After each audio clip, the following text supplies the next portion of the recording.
The dimly lit corridor of St. Jude's Hospital was suddenly pierced by the low, yet razor-sharp voice of my husband Charles. "We're leaving immediately." The words, far too discordant for the sacred space where they echoed, made me flinch and turn to his rigid back. Just moments ago, I had held our first grandchild, young Arthur, our son William's eldest, in my arms. The soft weight and sweet milky scent still clung to my blouse. Yet, Charles's expression was one I had never seen in all our years together. His face flushed crimson with an anger that twisted his usually gentle eyes into burning coals, as if he had witnessed something unforgivable. "Charles, dear, what's wrong? William's baby has just been born." My bewildered voice seemed to be absorbed by thick walls, failing to reach him. Amidst the sharp, antiseptic smell of the corridor, my husband said nothing, striding with long, determined steps towards the hospital exit, as if being chased by something unseen. His back seemed to radiate rejection. The rhythmic tapping of his leather shoes on the linoleum floor merged with my pounding heart, fueling a growing sense of unease. Outside, the heavens had opened, a torrential downpour resembling buckets of water being emptied. The sky hung heavy and gray, the town lights blurring through the rain as if weeping. Charles, oblivious to the deluge, pushed on towards the car park, forgetting even his umbrella. I hurried after him, the drumming of rain on the asphalt, a deafening roar in my ears, numbing my thoughts. Cold drops mercilessly lashed my hair and shoulders, chilling me to the bone. Finally catching up, I slipped into the passenger seat of our car.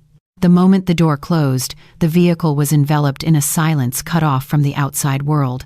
But it was a suffocating stillness, far from comforting. The dampness of the seat seeped into my back.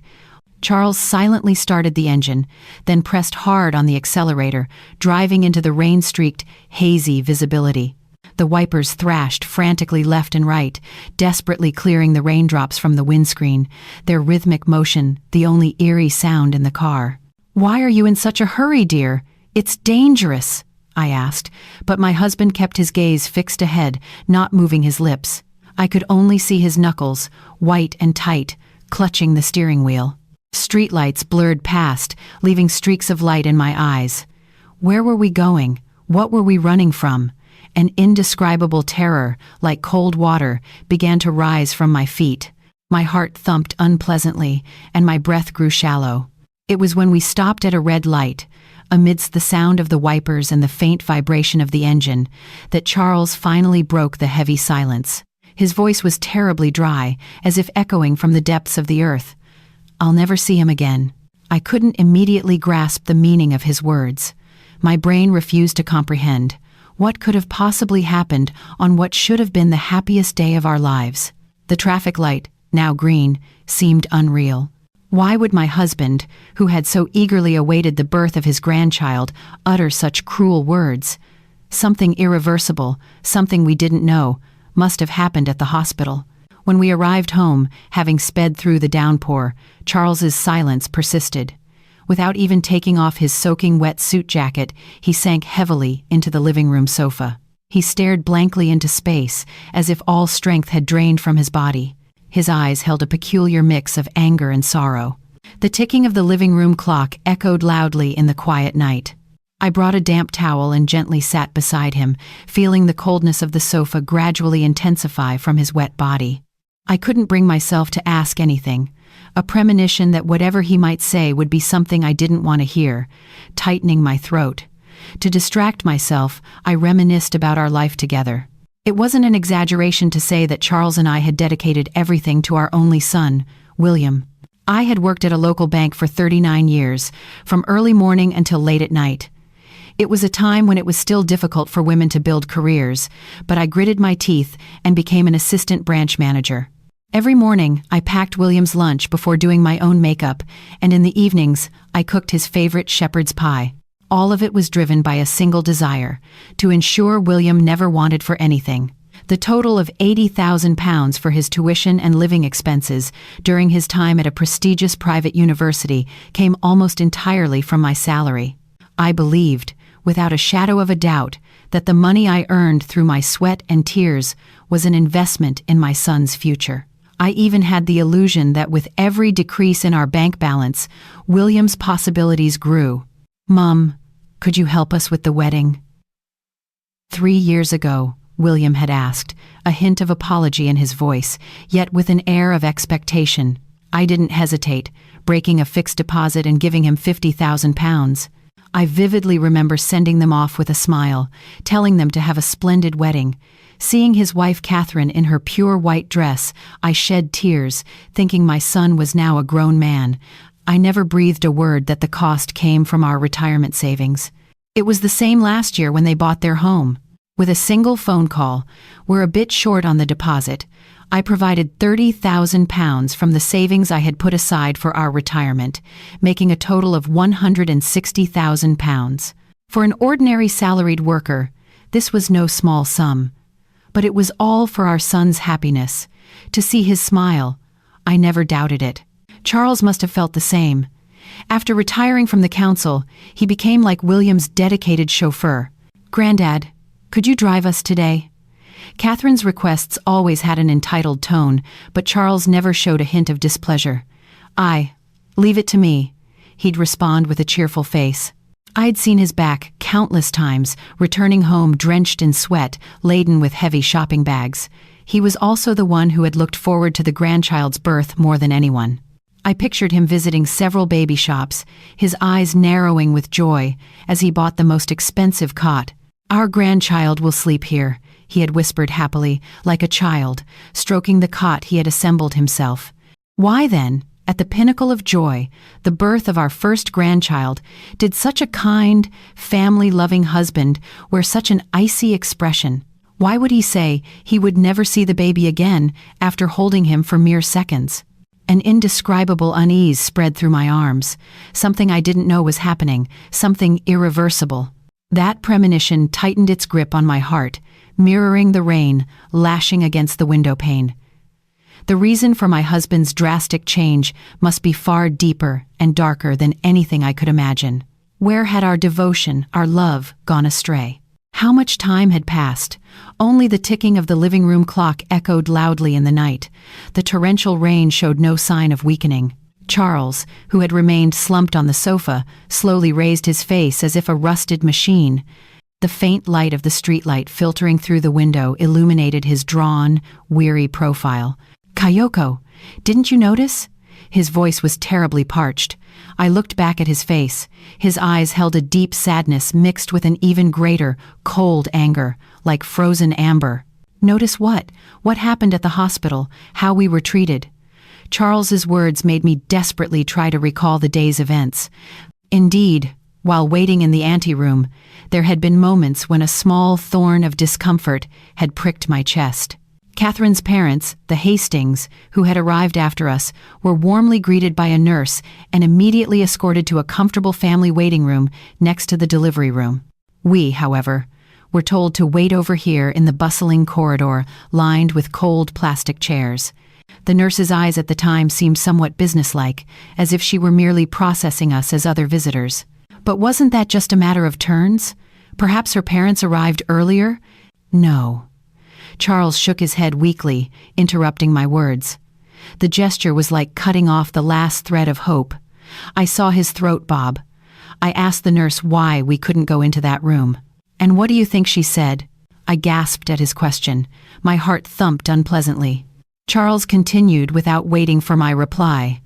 Each word pierced my eardrums like a sharp shard of glass. It was the family's wish. The family's wish. The words echoed repeatedly in my mind. The joyful shadows of the Hastings couple, celebrating behind the frosted glass of the waiting room, flashed in my mind. Did that mean we had been excluded by the family? Had our son intentionally excluded his own parents, who should have shared the most important moment of his life, the birth of his child? No, William wouldn't do such a thing. Charles let out a dry, self-deprecating laugh at my trembling voice. His laugh was beyond sadness and anger, tinged with a hollow, empty hue. That's exactly it. William and Catherine told them not to let us in. They told the hospital staff to only let the Hastings in. I couldn't believe it. I didn't want to believe it. We were William's parents. We had brought him into this world, raised him, and wished for his happiness more than anyone. That son, rejecting us at the most crucial moment of his life, the birth of his own child? It couldn't be true. But Charles's eyes were not those of someone joking. They held the profound despair of a betrayed man. I felt my heart rapidly chilling, as if plunged into ice water, the laughter leaking from the waiting room, the nurse's businesslike gaze. All those scattered feelings were now connecting to form a single, cruel line. We weren't grandparents celebrating the birth of a grandchild. We were uninvited guests. In that sacred place, we were merely outsiders, cast beyond the church boundary. The fact that our own son had drawn that boundary was what cut deepest of all. Though my husband's truth was only just beginning, my heart was already stretched to its breaking point. Charles's confession wasn't over. This was only the beginning of a cruel exposure, like a slow, deliberate strangulation. My heart was already as fragile as a cracked glass ornament, but he mercilessly added more blows to its fissures. "That's not all," he continued, his voice devoid of any emotion. We were left waiting in the corridor for half an hour. And do you remember what William finally said when he came out? I desperately tried to pull the threads of my memory. Yes, William had appeared before us, looking utterly exhausted after the delivery. I had tried to say, "You did well, dear, you must be tired." The words were at the tip of my tongue, but our son's single utterance had pushed them back down my throat, swallowed with the air. "You can go home now." That's what he said, as if talking to a delivery driver or something, as if our presence was a nuisance. His whole body language said it. Yes, I remembered now. William hadn't looked at us then. His gaze had wandered somewhere far off, and his tone had held no gratitude, no joy. Only a stark color of rejection, a clear desire for us to leave quickly. At the time, I had tried to rationalize it, thinking he was simply overwhelmed with excitement and exhaustion after the baby's arrival, but that was a mistake. It had been an undeniable, heartfelt rejection. But he did let us see the baby afterwards, didn't he? My feebly squeezed-out protest was too weak. I desperately tried to find a positive memory to cling to, but even that was mercilessly shattered by Charles. Only for a few seconds, Charles spat out. Catherine's parents held him the whole time. But when we reached out our arms, William immediately took him away, saying, "The baby's getting tired now." It was as if our hands were dirty. Charles's clenched fist on his knee trembled. He was in his twilight years, yet I had never seen him so openly display such anger. The man who had calmly dealt with injustices at the council was now unable to suppress the raging inferno within him. What I couldn't forgive most was what William said to Catherine's father. "What did he say?" I asked, trembling. Charles closed his eyes tightly for a moment. Then, as if uttering a curse, he spoke slowly but clearly. The words echoed through my skull like thunder. "My parents aren't involved. The Hastings are enough." At that moment, something within me crashed with a clatter.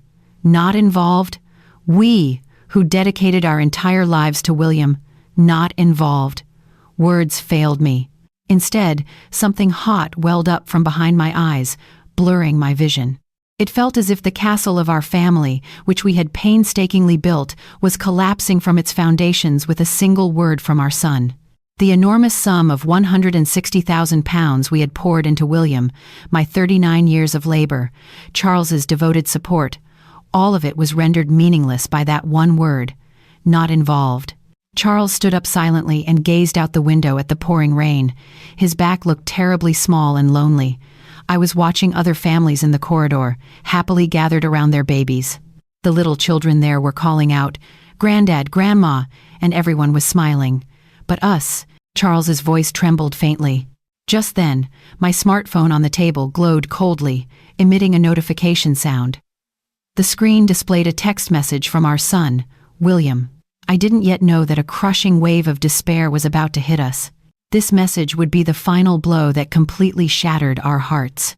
With trembling hands, I picked up my smartphone and opened the text.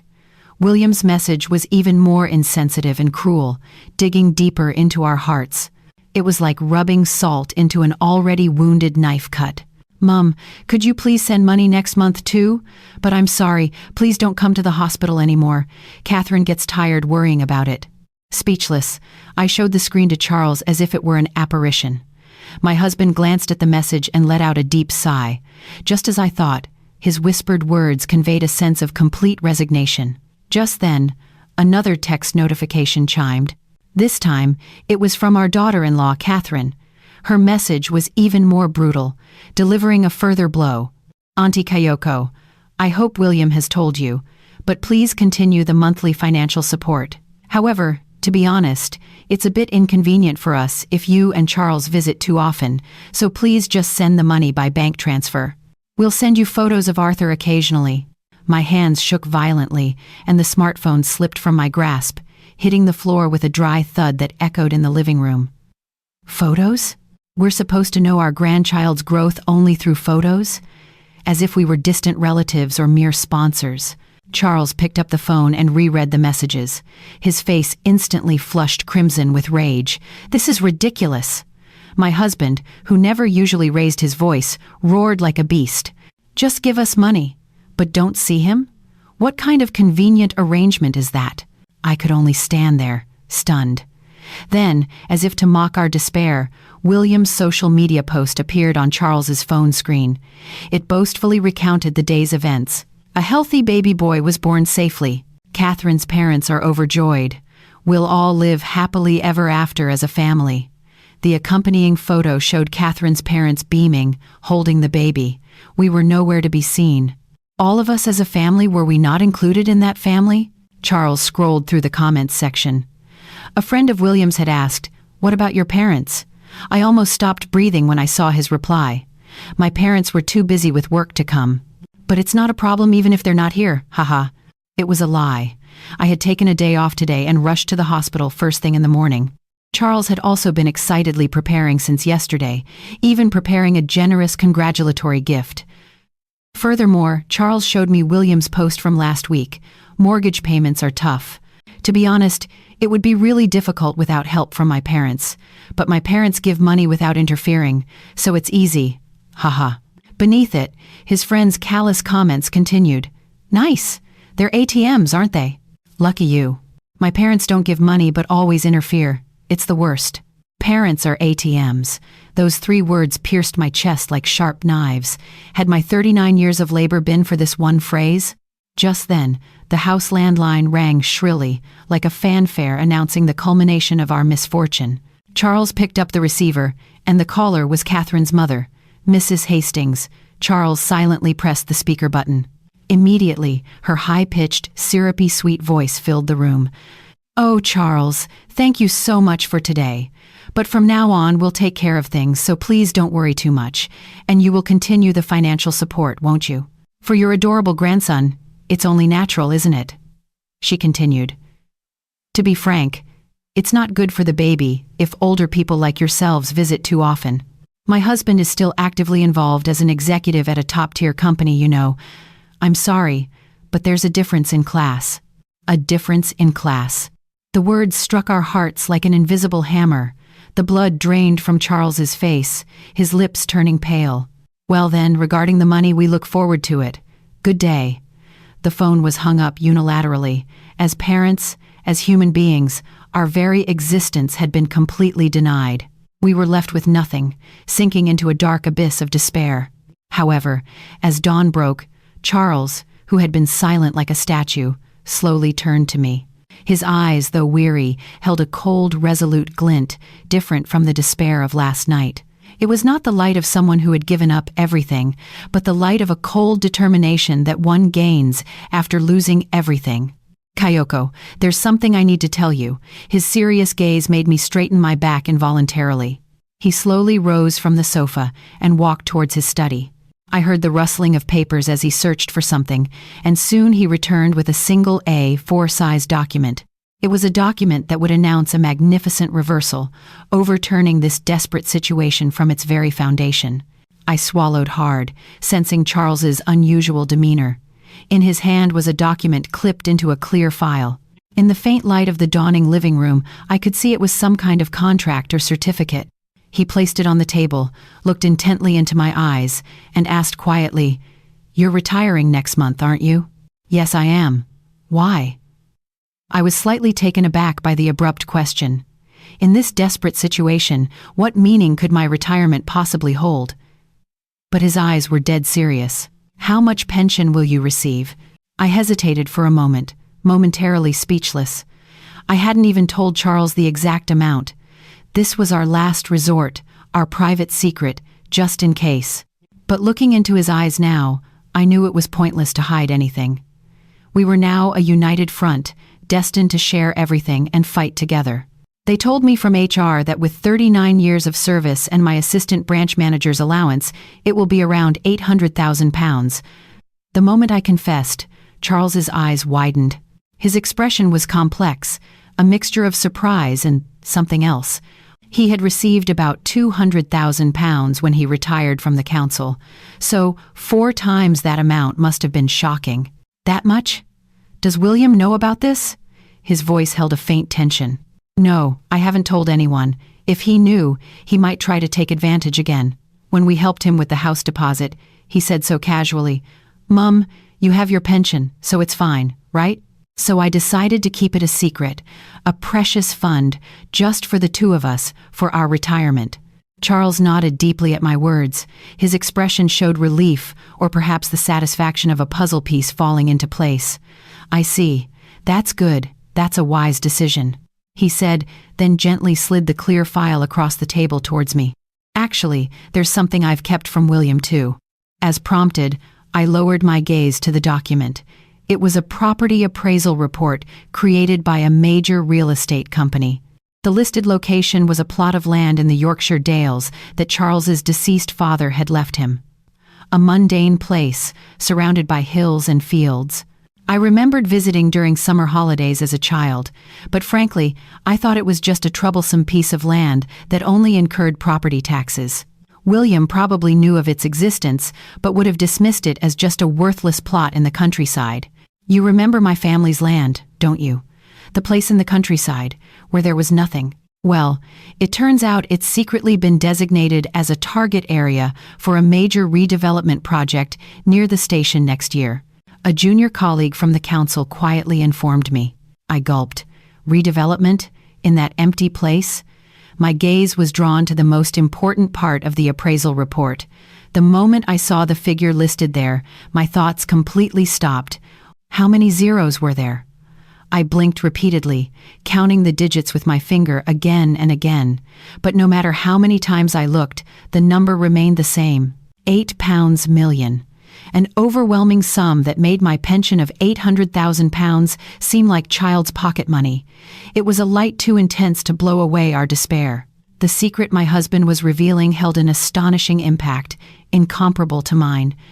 The amount stated on the property appraisal, it was far heavier and more unrealistic than any number I had handled in my 39 years as a bank employee.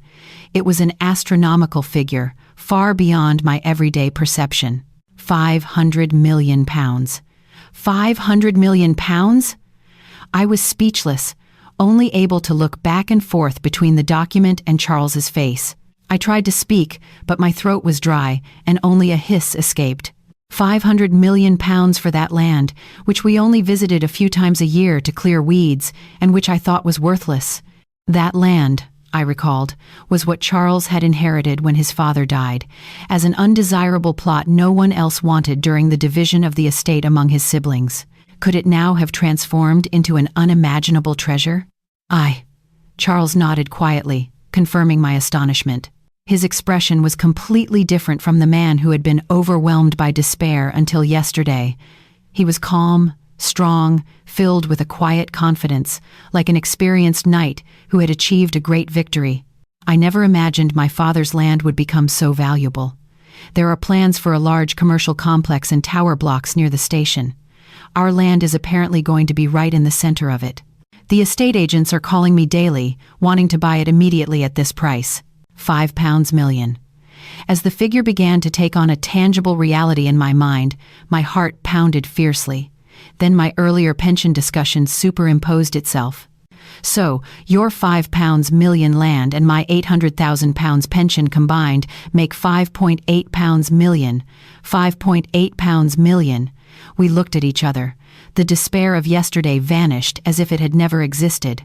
We, who had been looked down upon by our son and daughter-in-law as older people and a different class, and treated as ATMs, actually possessed an immense fortune beyond their wildest imagination.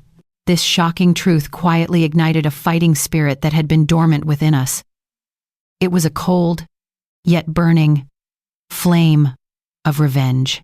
They have no idea we have such assets, do they? No, they don't. He thinks we're poor old folks with next to no retirement savings.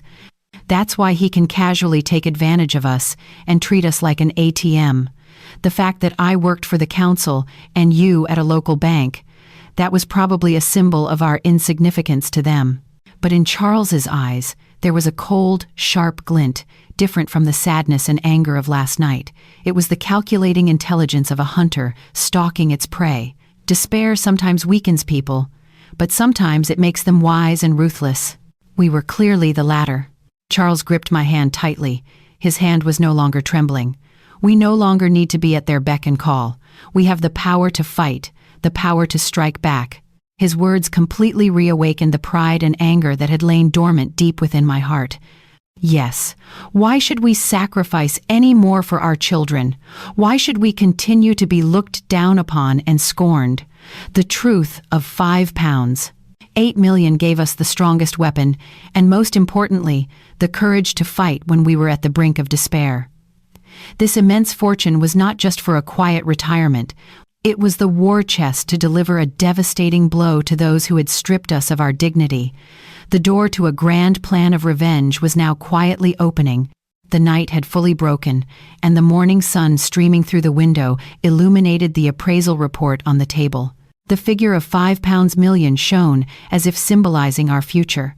As if the night we had spent in despair was a lie, our hearts were filled with a single, firm resolve.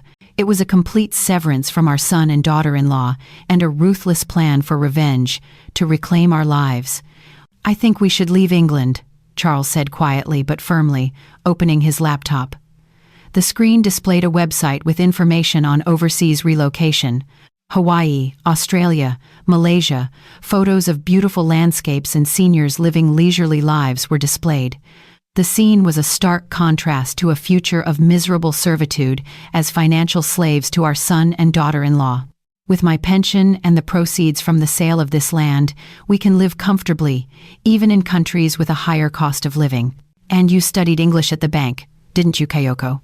Indeed, I had studied English conversation for years to handle transactions with overseas clients. I was confident I could manage daily conversations. However, the decision to abandon England was too sudden and too monumental. But are you really sure? To leave William and our newborn grandson behind in this country? Somewhere deep inside me, a mother's lingering affection remained. It was the last hesitation to abandon our son and grandchild, our own flesh and blood.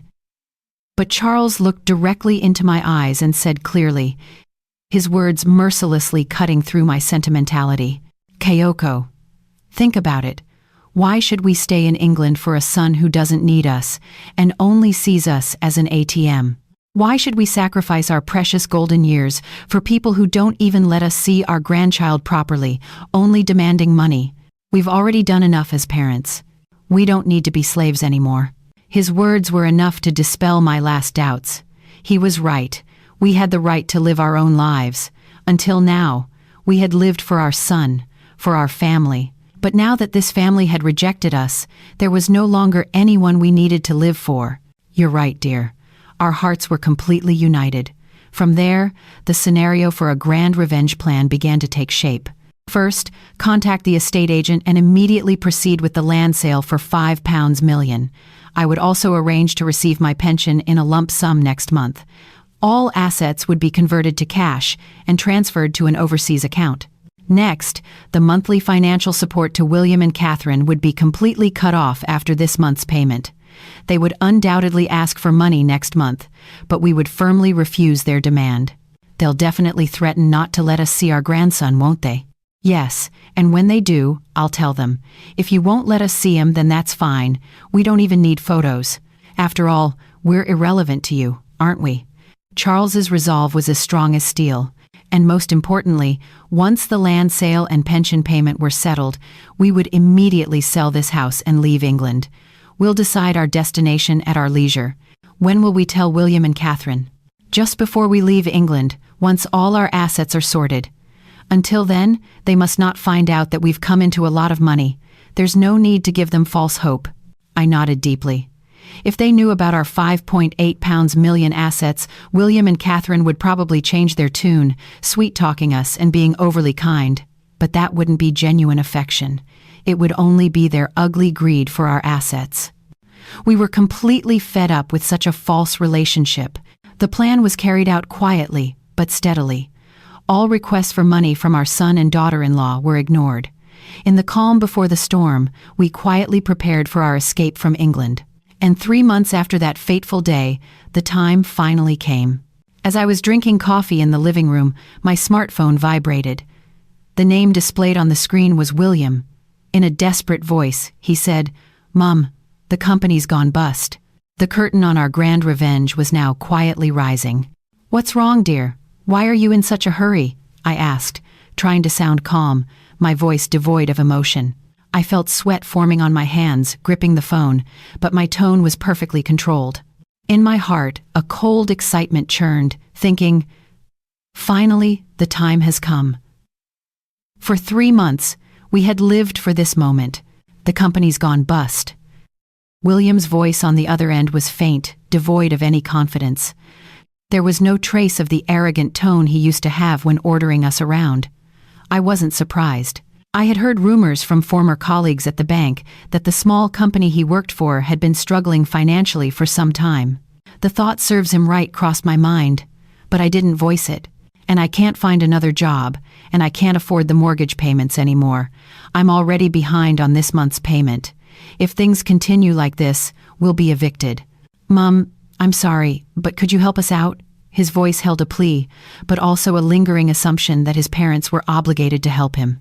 How much do you need? I asked, deliberately businesslike, confirming the facts without emotion. At least £50,000. No, preferably £100,000.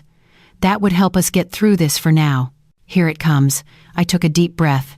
Then, I spoke the lines I had practiced countless times in my head over the past 3 months, clearly and in an icy cold voice. No. I heard William gasp on the other end of the line, a moment of silence. For him, the word no from me must have been completely unexpected. In his mind, there could only have been one scenario. Oh dear, that's terrible. I'll transfer the money right away. What? Why, Mom? You got your pension, didn't you? I know you did. His voice changed from surprise to panic, then to anger. As expected, he had been counting on my pension. My pension? The amount I received was a mere pittance. We've already spent it all on our retirement, for our old age. The deposit for the care home and various other expenses. You know. Of course, it was a blatant lie.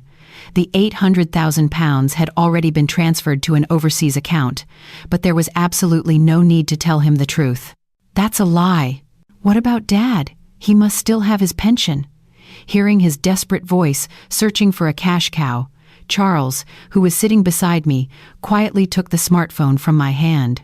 His eyes were cold and focused, like a predator cornering its prey.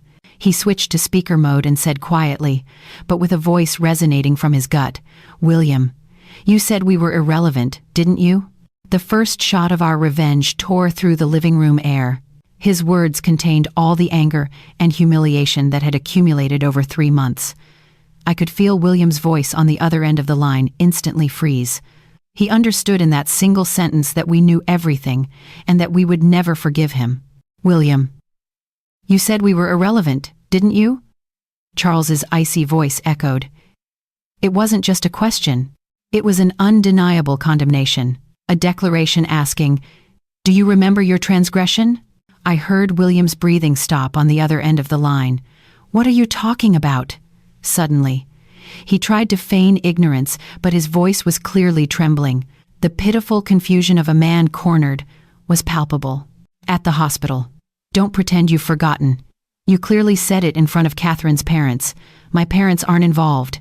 Your voice still clings to my ears." Charles's voice was calm, but beneath it simmered a magma-like anger. William, clearly flustered, stammered out excuses.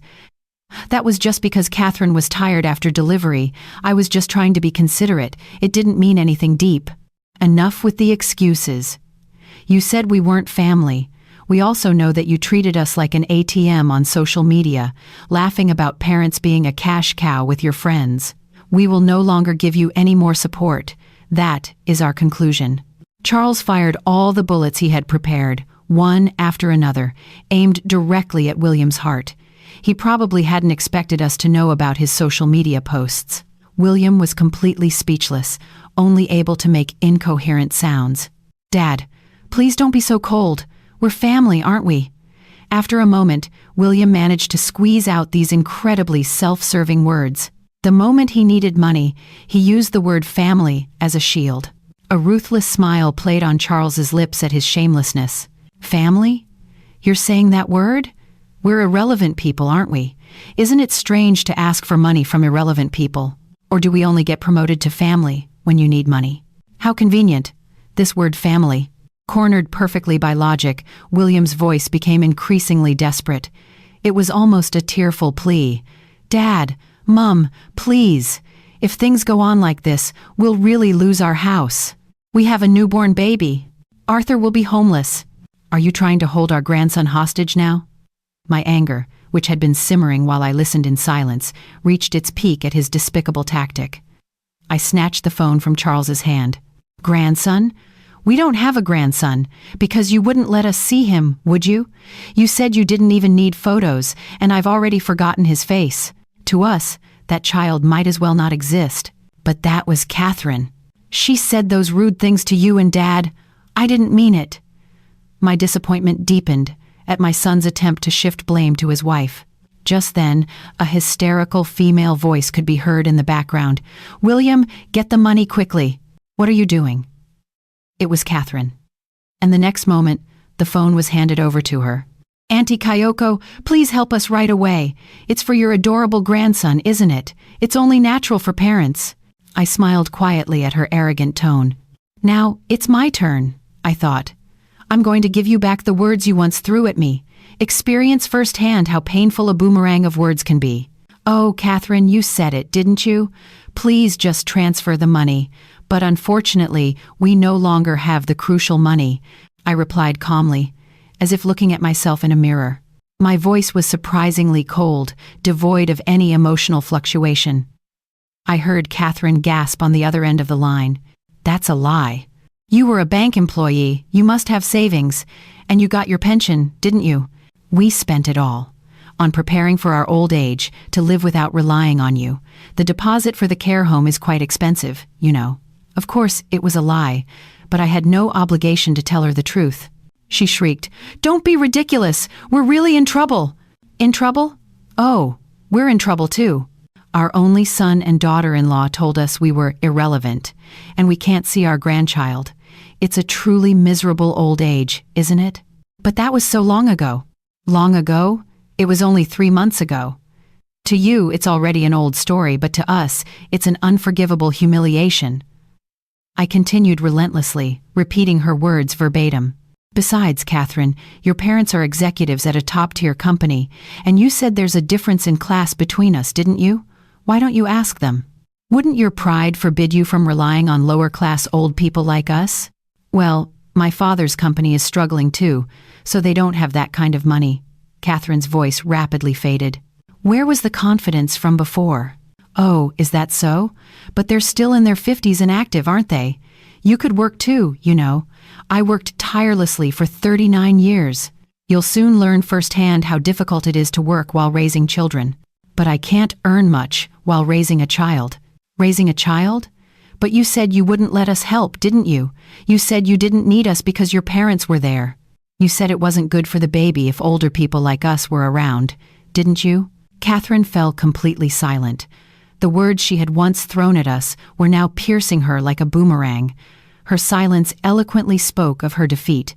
I decided to deliver the final blow. "Catherine, do you remember? You said, Auntie Kayoko and Charles are elderly, so it's not good for the baby. Especially when their immunity is weak. You have to be careful. That's why we stepped aside, for the sake of your family. So now, to suddenly demand money, we're really at a loss. And then I spoke the most decisive words, slowly but clearly, the insulting words Mrs. Hastings had once said to me, now delivered back to her daughter. Furthermore, we have no obligation or responsibility to take care of you anymore. You and we live in different worlds, don't we? Because there's a difference in class. I heard a gasp on the other end of the line. William seemed to have taken the phone again. This time, his voice was mixed with complete tears. "Mom, are you really abandoning us? I'm really in trouble. I might have to leave the house tomorrow. Arthur will be homeless." "Abandoning? No, William, you abandoned us first." "No, we didn't abandon you." "Then why did you say we were irrelevant at the hospital? Why did you write on social media that it wasn't a problem if we weren't there? Why did you laugh at us, calling us an ATM?" William choked. "Enough with the excuses." I coldly cut him off. "You only saw us as a source of money. That's the undeniable truth, isn't it?" William had nothing more to say. His silence was an admission of his guilt. Charles quietly interjected from beside me. "Dad, Mom, please. I'm sorry, help us. I'll do anything, even grovel." Charles's voice was quiet but contained an absolute rejection. "You're only apologizing because you're in financial trouble. It's not genuine. Your words no longer resonate with us. Our hearts are already dead. By your hands." Those words were our final ultimatum. "William, Catherine, you two can sort things out yourselves. We are now retiring from your lives." As I quietly stated this, William let out a bestial cry on the other end of the phone. "Mom, wait! Please, please, just one more time. It's too convenient to only rely on your parents when you're in trouble. You said we weren't family, so let's live as strangers now." I pressed the end call button. Immediately, there were several incoming calls, but I pressed the power button, silencing the smartphone completely. Silence returned to the living room. But it was not the heavy silence of last night. It was the calm after everything had ended. "It's over," Charles muttered quietly. "Yes, it's over," I replied. The next morning, while it was still dark, the doorbell rang frantically, and the door was pounded violently. "Mom, Dad, open up! Please listen to me!" The intercom camera showed William, hair disheveled, screaming with a desperate expression. Beside him, Catherine was weeping, kneeling on the ground. Their appearance was like a scene from a drama, but no emotion stirred in our hearts. "Please, we'll do anything, even grovel. We'll really lose our house. Auntie Kayoko, Uncle Charles, we're sorry for everything we've done. I was completely wrong. Please don't abandon us." Their cries were clearly audible, even through the thick door. But we sat on the living room sofa, quietly sipping our steaming tea. We calmly watched their miserable figures through the gap in the curtains. There was not a single drop of compassion left in our hearts. The tears they were shedding now were not tears of remorse for their foolish actions. They were merely tears of self-pity for having lost their money tree. "Please, just £1,000. We don't even have money for Arthur's milk." "Milk?" I scoffed. They, who on the day their child was born, had dismissed us, his grandparents, as irrelevant, were now using the child as a shield? It was incredibly selfish and evil. To them, even their child was merely a tool to gain sympathy. Charles and I didn't exchange a single word. We just waited quietly for time to pass. Our resolve would no longer waver, no matter what. Their voices sounded like nothing more than unpleasant noise. After about 30 minutes of commotion, the knocking and shouting stopped. Looking at the intercom camera, the two of them stood up weakly, as if giving up. Then, after one resentful glance back, they walked away, shoulders slumped, down the rain-soaked path. Their backs looked small, like defeated soldiers. That night, a long text message arrived from William, filled with apologies and pleas. I was wrong. I treated my parents like an ATM, not as human beings. I was the worst son. Please give me one more chance. I want to start over as a family. Charles calmly typed a reply. You said we weren't family. The words that came from your mouth cannot be unsaid. As you said, we are irrelevant. Never contact us again. The read mark appeared, but there was no further reply. A week later, all preparations were complete. We packed only the bare essentials into our suitcases and quietly left the house. The house was already listed for sale with the estate agent. The familiar townscape blurred past the taxi window as we headed to the airport. No thoughts came to mind. There was no looking back at the past. The stage for our new lives lay across a distant ocean. The departure lounge at Heathrow Airport buzzed with the anticipation and excitement of travelers. Everyone seemed to have faces full of hope for the future. We were among them, two free individuals, liberated from our emotional chains, embarking on new lives. In the business class lounge, we quietly waited for boarding time, sipping champagne. Outside the window, giant planes moved slowly, one after another, taking to the sky. Those wings would carry us from the past to the future. "Kayoko?" Charles gently asked, placing his hand over mine. "Any regrets?" I gazed at the golden bubbles rising in my glass and slowly shook my head. None. In fact, I feel refreshed. It's like I've finally put down a heavy burden I've been carrying for a long time. The tension in my shoulders is gone, and I can breathe easily. "Me too," Charles smiled. His face showed no trace of the suffering of the past few months, only the serene and cheerful expression he had worn shortly after retirement. "From now on, let's live our lives to the fullest, just the two of us. Let's do everything we want to do, without holding back for anyone." Soon, the boarding announcement was made, and we headed to the gate. The moment we stepped into the plane, we were enveloped in a sense of relief, as if we had entered a different world. We sank deeply into the comfortable seats and fastened our seatbelts. The plane taxied down the runway, and with a powerful thrust, gently lifted into the air. Through the window, we saw the shrinking cityscape of England, the country where we were born, raised, worked, and raised our son. We might never set foot on this land again, but that was fine. Our hearts were filled not with lingering attachments to the past, but only with hope for the future. Beyond the closed door of the cabin, an endlessly vast blue sky awaited. The Hawaiian sunrise was different from England's. It radiated a vibrant, powerful glow. On the wide balcony of our condominium overlooking Waikiki Beach, Charles and I sat side by side, drinking hot coffee. The salty breeze gently caressed our cheeks. The sweet scent of hibiscus filled the air. 6 months had passed since we left England. Our new life was more fulfilling than we could have imagined. In the mornings, I went to hula dancing lessons, and Charles played golf. In the afternoons, we walked along the beach or enjoyed meals with local friends. The days of waking up at 5 a.m., making lunch, and commuting in crowded trains for 39 years seemed like a distant dream. "Oh, a package arrived from England," Charles said, handing me an airmail envelope. The sender was a former colleague from the bank. Inside was a short letter and a newspaper clipping from England. "Dear Kayoko, how are you? How's life in Hawaii? I found an interesting article about William, so I'm sending it to you." The small newspaper article detailed the bankruptcy of William's company and the subsequent events. Their house had been foreclosed, and they were now living with their child in a cramped old council flat. And Catherine, it said, had taken Arthur and returned to her parents' home, effectively separating. Even after reading the article, my heart remained unmoved. "Serves him right," Charles muttered quietly. I felt exactly the same. Just then, a message arrived on my smartphone from an unknown English number. The truth about our assets must have somehow reached their ears. However, whatever the content of the message, I was sure it could no longer shake our hearts.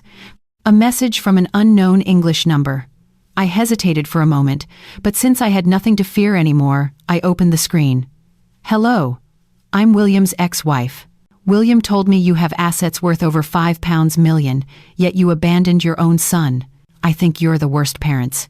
You should be ashamed of yourselves." It seemed the land sale amount had leaked somehow. I couldn't help but laugh. Third parties, unaware of the full story, were throwing stones, donning masks of righteousness. It was simply ludicrous.